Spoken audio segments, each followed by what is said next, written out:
One of the holy grails of selling is getting a referral, an unsolicited referral from a client, someone who absolutely loves you and is going to tell their friends, their family, their coworker, other people about the product or service that you have to offer. It's an ultimate compliment. Now, the challenge is sometimes we don't necessarily know what to do to get referrals. Sometimes we try to ask and then we say the wrong things, or perhaps we don't even ask, or we don't even put a measure in place to get that referral. But what if there's a process where you don't have to bombard your customers? What if you can do some simple little activities, things that's going to keep you top of mind and help your customers to give you referrals without you even asking for them? In today's episode, we're going to discuss just that and give you some ideas of what Stacey has done and how this could help you and your organization.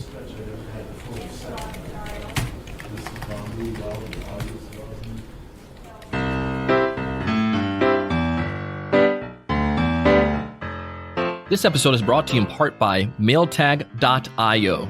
It's a Chrome browser extension that allows you to track and schedule your emails. It's super easy and it's helpful for anyone that's in sales. I highly recommend it. You'll receive a real-time alert whenever someone opens an email or clicks on a link.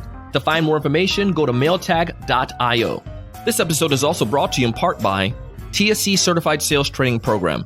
Learn how to improve your sales skills, find more ideal customers, build stronger value, close more deals. To join the upcoming semester, simply go to thesalesevangelist.com/C for certified, S for sales, T for training. We look forward to having you join us.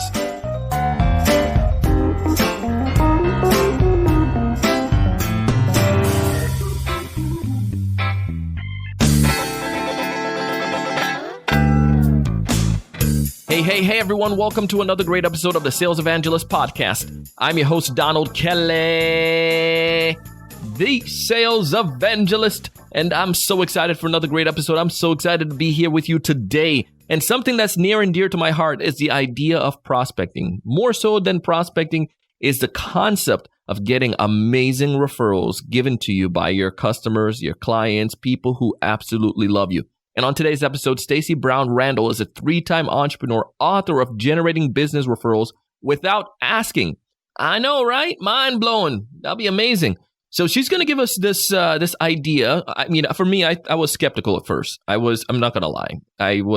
When I first heard the idea, I'm like, come on, man. We're sellers. We got to open our mouth. We got to say something. But it's not sitting back and just sitting on your hands and just kind of hoping and praying. There's actually work that you do, and there's a process that you must implement, and she's going to lay it out for us. So I don't want to take up too much of her time. Let's go ahead and dive straight into it.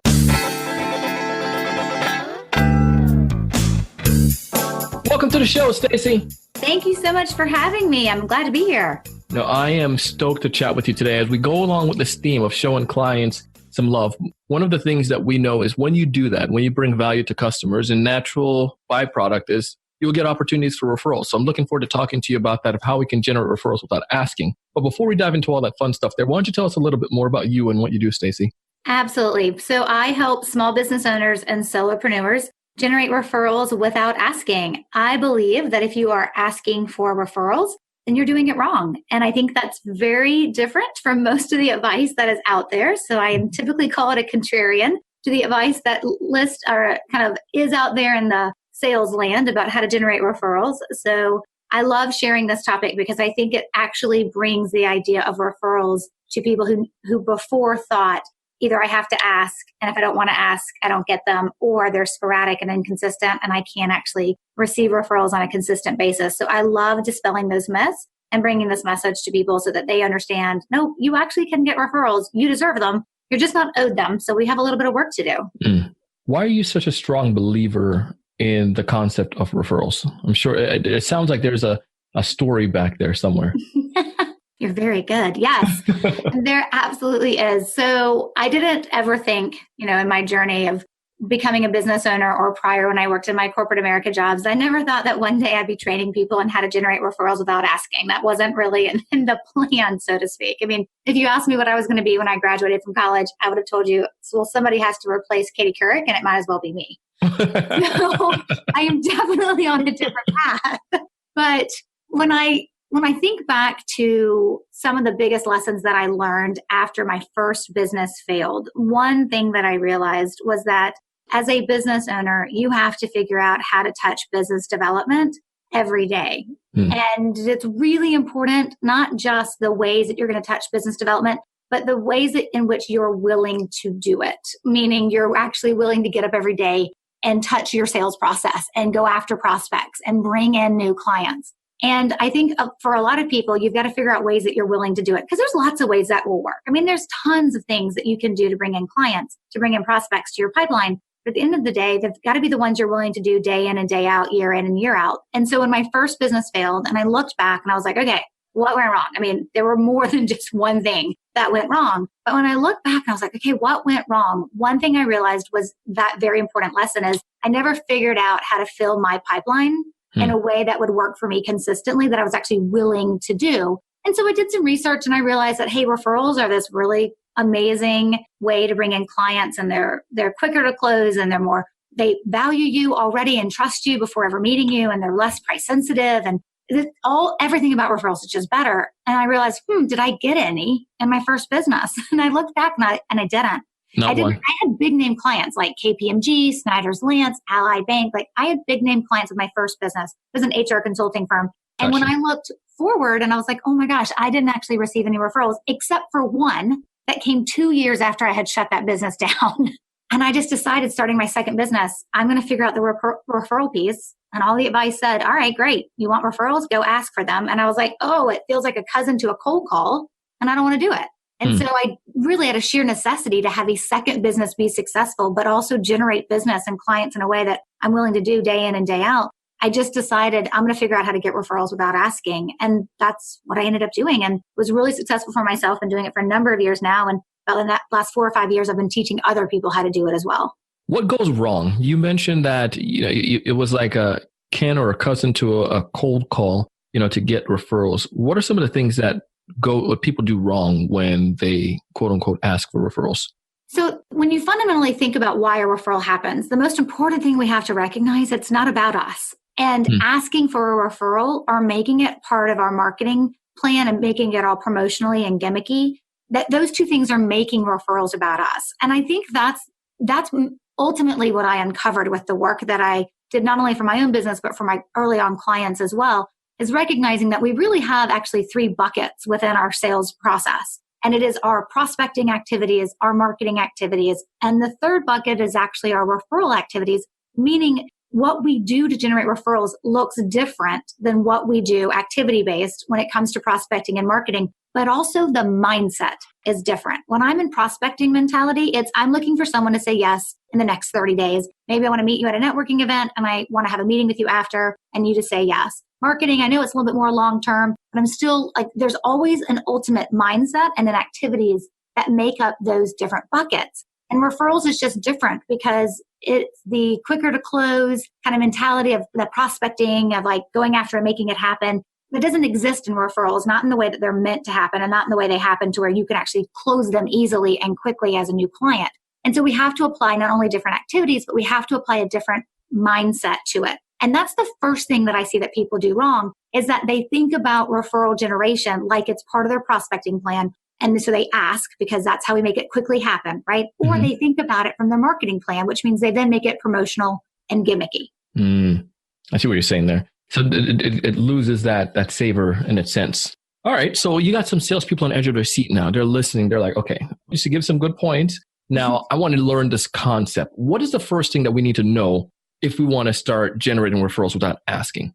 So the first thing you have to... Or a second thing, because you said it's not about you. So maybe that's the second thing. But well, so I would actually say the very first thing you need to understand, yes, it's not about you, absolutely. But actually, you need to do great work. Now, if you're just the sales professional within your company and you're going to hand off the client, you've got to make sure what you're handing them off to is going to be a great process, a great client experience. There's got to be great work. If you're a small business owner and you are still delivering on the work, or maybe a small team is helping you deliver on the work as you're bringing a new client in, it fundamentally, a foundational piece, you have to do great work because nobody refers crappy work and nobody refers a choppy client experience. So I always tell folks, like, that's the foundational piece that I'm assuming you already have right when I then talk about, okay, here's the things you got to do to be able to generate referrals. So I just want to start with that because anything I teach won't work if you're not referable, if you're not actually doing the things you need to do to make people want to refer you. Yeah, you can't. If you can't not have anything at all, and then expect people to give you referrals. You got to have something that's worthwhile too. Absolutely. And so that would be kind of like what I would refer to as the foundational piece. And then if we're really looking at, okay, what are the key pieces we have to know about generating referrals? There is a whole mindset around it, which we kind of talked about. It's understanding what a referral is. It's understanding how it fits in its own bucket, and it's not a prospecting or a marketing activity. It's understanding that they're not about you, that they're actually the most important person in a referral process isn't you and it isn't your prospect. It's actually the referral source. And the mindset is everything you do is about the referral source. And so there is a lot of this understanding of how it all fits together. But I would say the first big action step that you take when you want to start generating referrals is that you have to understand who is actually referring you. So in my program, I call it IDing the who, but basically we're identifying who our referral sources are. And I always tell folks the easiest way to do this is to pull out your list of clients, go back as many years as you're willing to do the work for, a minimum of 2 years, obviously less if you've been in business less, but if you've been in business longer, I would say go back as many years as you're willing, at least 3, 4, 5, if at all possible, and actually pull your list of clients and figure out how do they learn about you. Now, fingers crossed, you're actually some kind of CRM where you can push a button and this report can be presented to you. Most of my clients don't find themselves in that position though. So they sometimes have to go back through memory lane and they have to be like, okay, where do these people come from? Let me look in their files. Let me look in their folders. Let me look in their calendar invites from the first time I talked to them. Like they have to do some digging. A good fair number will actually have this information tracked in a CRM and some type of client relationship management tool. So you got to know, where do these people come from? And you're just looking for the people who referred those clients to you. And then that ultimately becomes your list of referral sources. The place to start is who's already been referring you. Now, one of two things are going to happen when you do this. One, you're going to realize you don't have that many. And okay, we got some work to do then to add referral sources to our list so we can have more people referring us. And that has more to do with the volume of referrals you need and then how good you are at closing the referrals you do receive. And the second thing that could happen when you're going through that list is one, okay, you recognize maybe you don't have as many as you need. But the second one, you're probably going to recognize that the people who are actually referring you, you're not intentional about building a relationship with them.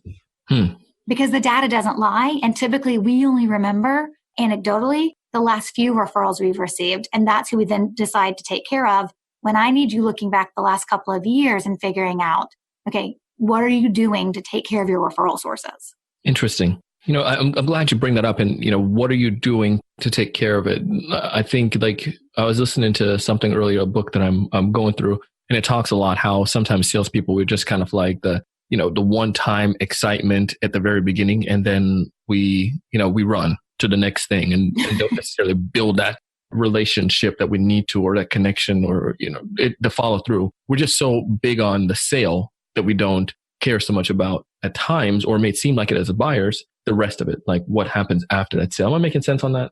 Oh, absolutely. And I think that's the important piece to kind of keep in mind is because I think anyone who's ever been in sales, right, that typically whether you're in sales and that's your, like as a profession, you are a sales professional or you are the salesperson for your own company.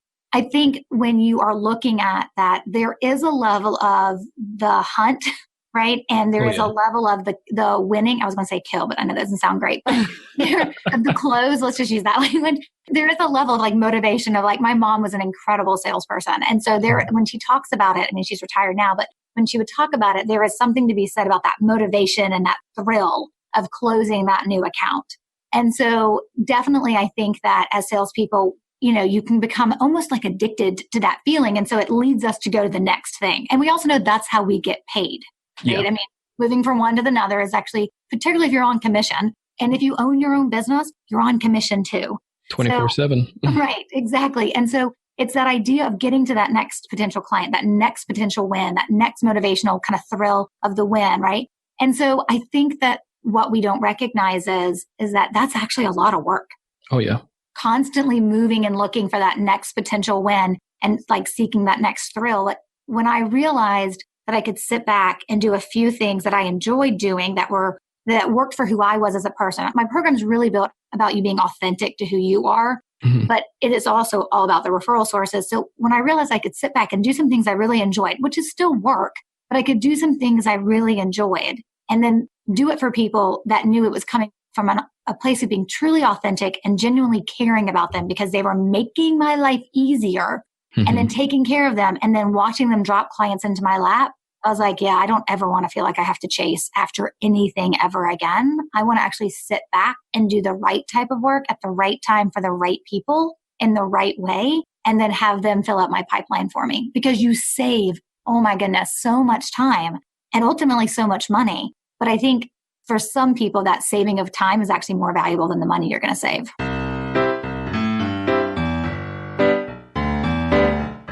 We're going to take a quick break, but when we get back, Stacey's going to continue to outline and to share with you how you can generate more referrals without even opening your mouth and begging for them.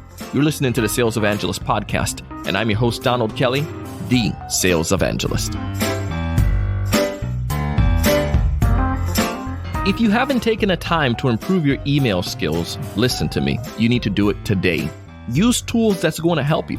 One of the tools that I highly recommend you take advantage of is mailtag.io. It is easy to use. It's a Chrome browser extension for your Gmail that allows you to track and schedule your emails. Man, check it out. When I'm focused on doing something and I don't want to get into an email conversation, I write out the email and then I go ahead and hit schedule and it goes out later. I can focus on making the phone calls right now and stay in the zone and not get pulled into company discussion. None of that. The notification when someone opens an email is also really critical, especially if I'm sending out a proposal or something to that nature and I want to know, are they getting my emails? You can know when they're opening your emails. Get notification and stay on top of things. Test it out for yourself. Go to mailtag.io and start a 14-day free trial. No credit card required. And when you do fall in love with it, all you have to do, use promo code Donald at checkout and get 50% off your subscription for life. Again, simply go to mailtag.io. Promise you, you're going to love this tool. This episode is also brought to you in part by TSE Certified Sales Training Program. Like many of you, I've been a part of organizations that did not offer training. And if they did, it was really just a product training. I didn't understand how to find new people, what to say, the key questions to ask. I remember going into meetings and leaving with a headache because I felt like I just ran in circles and nothing happened. That feeling when you sent out a proposal, you did all of the work, you prepared the stuff, and then the prospect says, you know what, let me think it over. And they never responded. Nothing. It felt like a waste. So we created TSE Certified Sales Training Program to get sellers who have to find sales training on their own. Give them an opportunity to get the skills without breaking a bank. There's only so much you can take from podcasts and books. You need to get some real life example, participate in group discussions, and learn from some of the experts in the industry.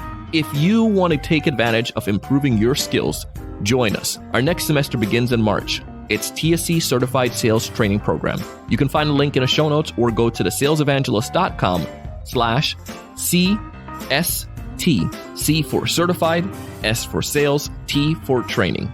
Would love to have you join us. Check it out. Hey, we're back. And as we dive into the second half of the episode, Stacey's going to continue to share this concept that can help you to generate referrals without even asking.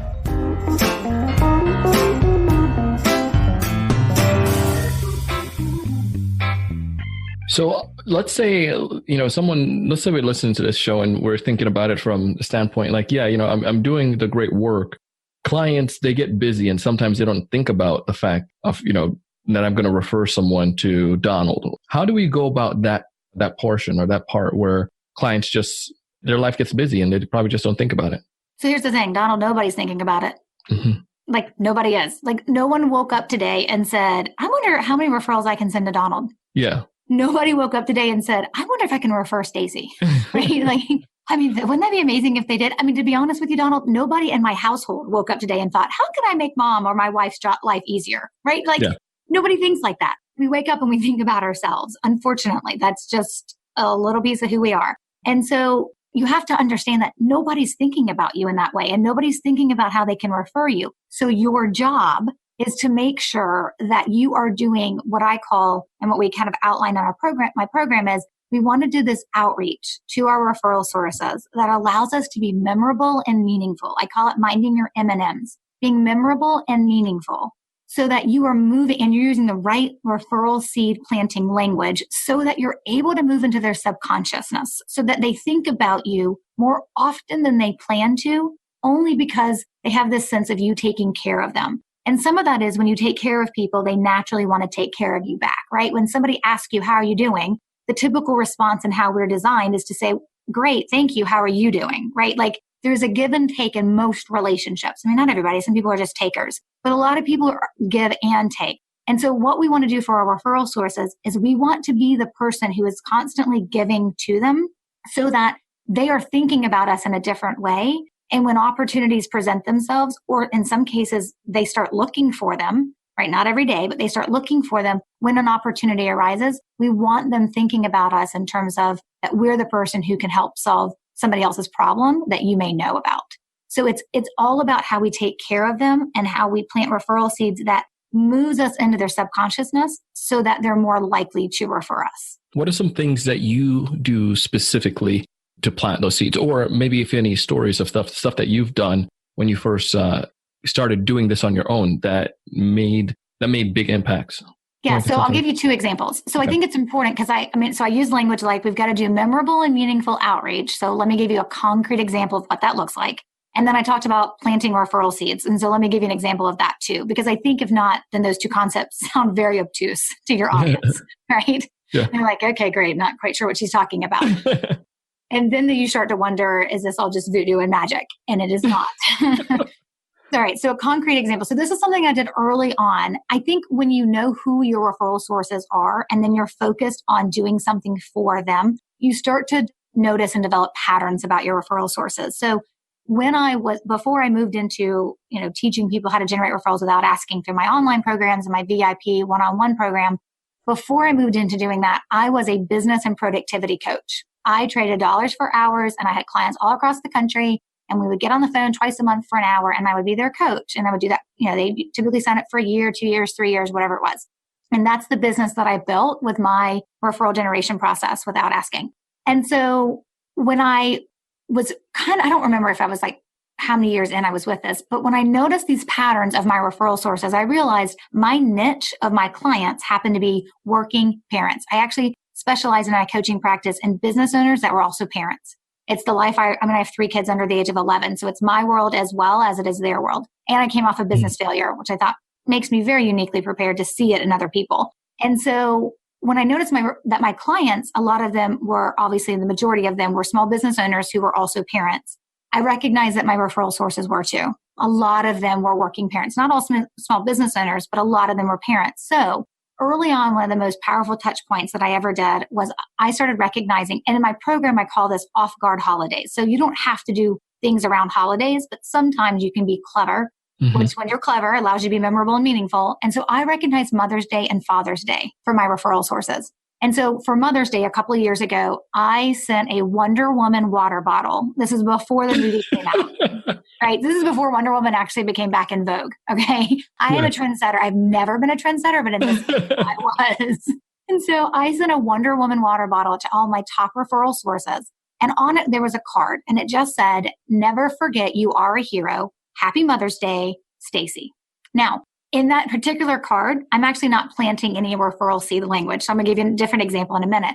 But when they removed that card, Donald, there was nothing on that water bottle that said, there was no Stacey logo, there was no sticker, there was my initials, my name wasn't on it. But do you think in the 3 years, I think it's been 3, maybe 4 years now, that I've given that water bottle, do you think any of them have forgotten who gave it to them? No way. No, because it was memorable and meaningful because it said, I see you, I recognize where you are, and I appreciate you. And I want to do something to recognize what you do for me. But here's the thing. You cannot send a gift like that once and be like, boom, done. I'm going to get all these referrals now. It's part of an ongoing plan we put into place every year. And then we work our plan every year. And so when I generate over 100 referrals every year, it's a snowball effect, right? And so I've been doing this for so long. Now it's like people refer me sometimes, in multitudes that I wouldn't anticipate, but I also know it's because I've been taking care of them in these ways and I've been using the right language. So when I say a touch point that is memorable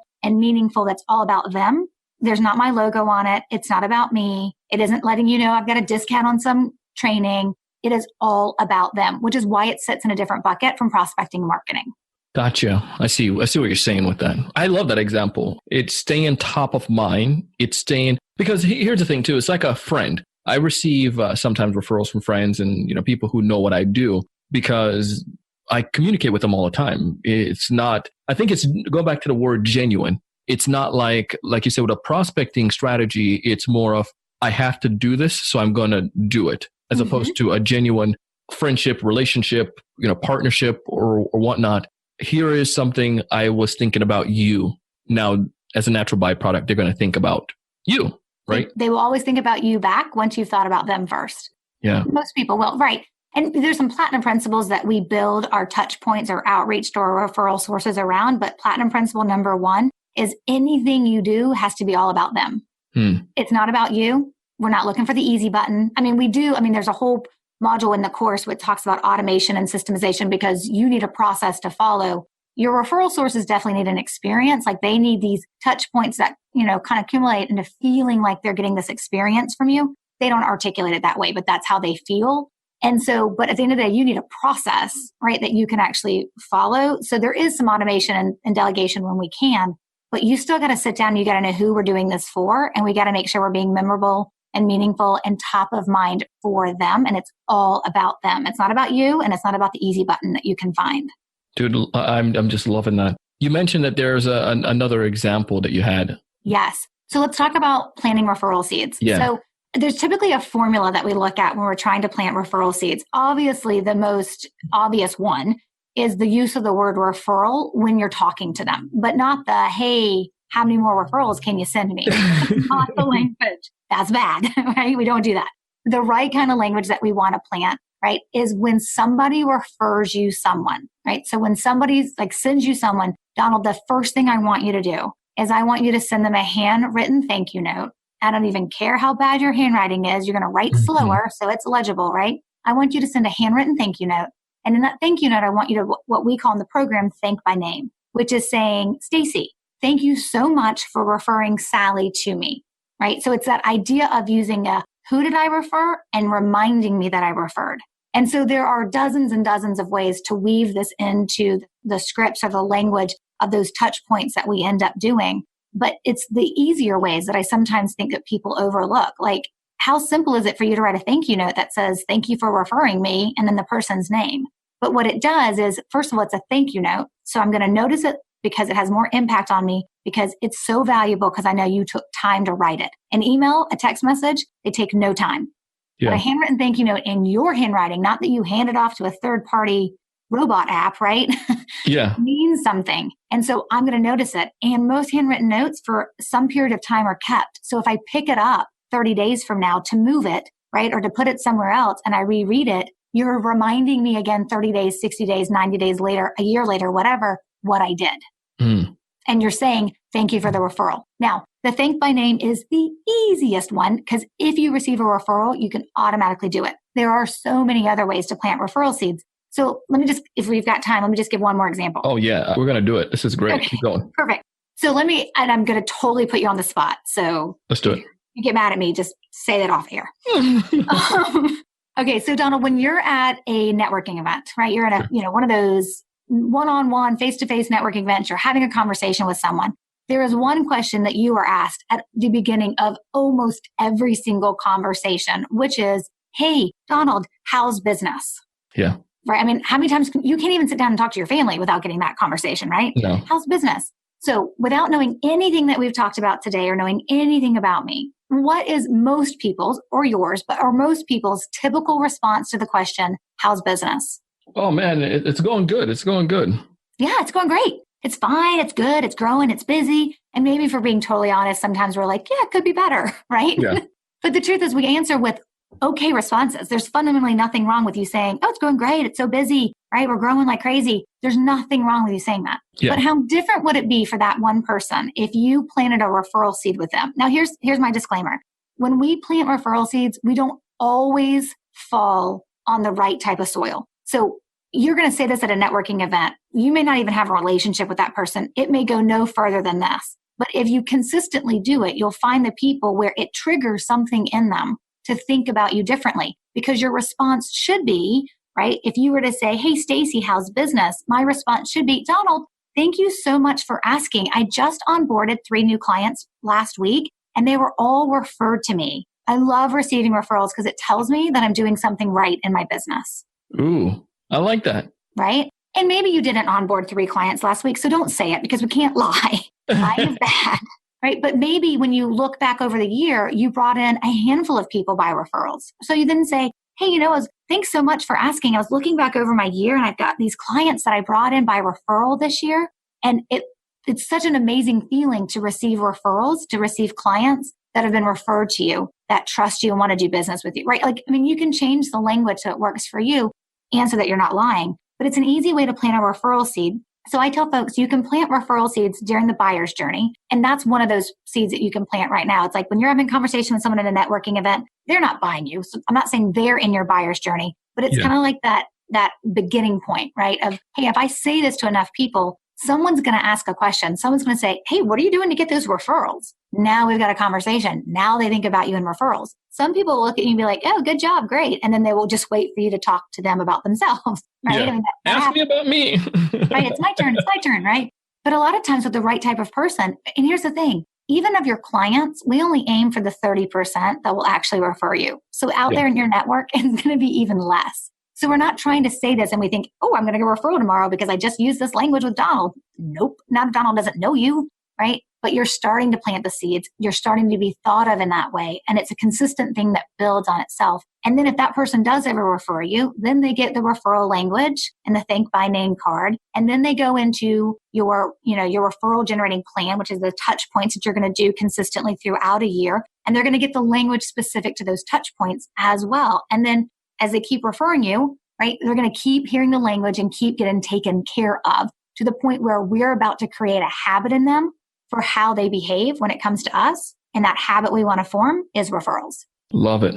Love it, man. This is awesome. And I'm sure we can go on for probably like another hour talking about this stuff. If folks out there want to get in touch with you, if they want to learn a little bit more about what you're offering and some of the things that you're sharing, what's the best way for them to go about doing so? Absolutely. So my home base is StaceyBrownRandall.com, and Stacey has an E. But I would tell everybody the first thing you need to do is you need to figure out what your skill level is now. What are your skills and your abilities at generating referrals now? And so I have a quiz. It's called the Referral Ninja Quiz, and you're going to be one of 3 levels. And I always tell folks that depending on what level you're at, you may want to learn more about referrals. And if you're at the master level, maybe not so much. You're probably pretty good, but it helps you understand where you are. And then as you're engaging in my free content on my website or in my Facebook group, Referrals Without Asking, you kind of know where you are, and then you kind of know how to plug in to what you need to move yourself to the next level. Love it. We'll make sure to link back to that in our show notes. I think you have some amazing capabilities here, and many of us as sellers, we can always improve by taking advantage of this stuff. So thank you so much for coming on the show today. You dropped a lot on us. Thank you, Stacey. No, it was my pleasure. Thank you for having me. Anytime. I told you Stacey going to deliver some good stuff today. I'm telling you, I was skeptical at first, but after listening and hearing this, I'm a believer and I'm going to try it. Yes, I am. And I want you to test it out with me as well. To find more information about Stacey, go back to the show notes of this episode, thesalesevangelist.com/episode number 1023. Again, thesalesevangelist.com/episode number 1023. We have a link back to her book. We have a link back to her site. We have everything. And when you actually do get in touch with Stacey, let her know that you heard her on the Sales Evangelist podcast. She'll greatly appreciate that. The coolest thing about this as well is that this is a concept that anyone can do no matter what business you're in.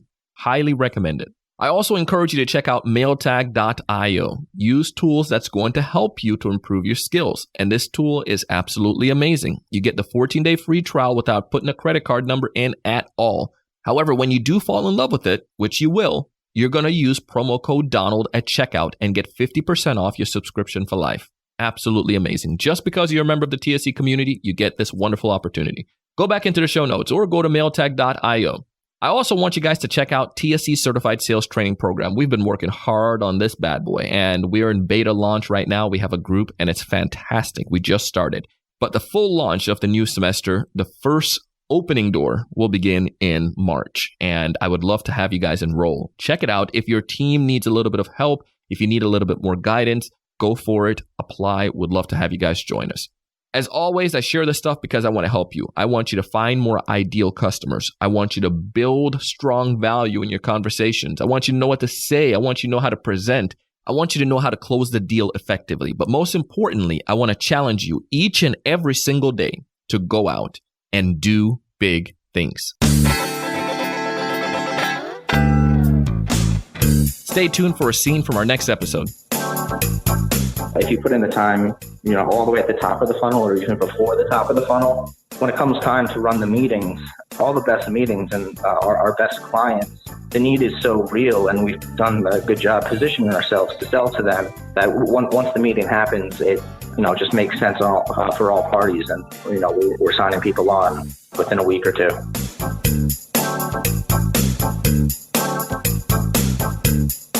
I hope you enjoyed the episode today as much as I did, and if so, I want you to do us a little favor.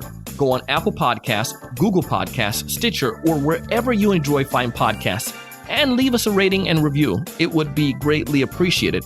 And if you haven't subscribed as of yet, go ahead and hit subscribe. Show your friends, your coworkers, your colleagues, your boss how they can subscribe as well. Our show today was produced by myself and the Sales Podcast Network. It was edited and mixed together by the one and only Mr. Jershon O'Bale. Our content writer and show note creator is Mrs. Shannon Rasmussen. You can find audio credits to this and all of our episodes in the show notes. And as always, I am your host, your coach, your mentor, your guide down the sales journey, Mr. Donald C. Kelly, the Sales Evangelist.